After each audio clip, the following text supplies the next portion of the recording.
Friends, ఈ పాట నాకు చాలా బాగా కనెక్ట్ అయింది. సో మీకెంతమంది కనెక్ట్ అయిందో మీకు టైం ఉంటే కామెంట్ బాక్స్లో పెట్టండి. పంచభూతాలు చూపని భేదం మనలో ఎందుకు కులమతవాదం, పంచభూతాలు చూపని భేదం మనలో ఎందుకు కులమతవాదం, ఇది అంతమయ్యేదెప్పుడు రో,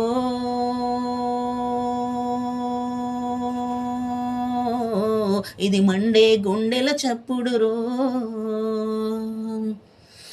కులము మతమని అంటే ప్రకృతి మౌనో మానవ మనుగడగతి అంటూ ముట్టని నీరే అంటే పొందున ఈ లోకం మెప్పు, మంచితనమే పక్షులకు ఆస్తి, కులము మతమని పడవు కుస్తీ, బుద్ధి నేర్చిన మనసుల కన్నా గడ్డి మేసే గోమాతే మిన్న, తన రక్తం పాలుగా మార్చి కమ్మని అమ్మ ప్రేమను చూపునయో.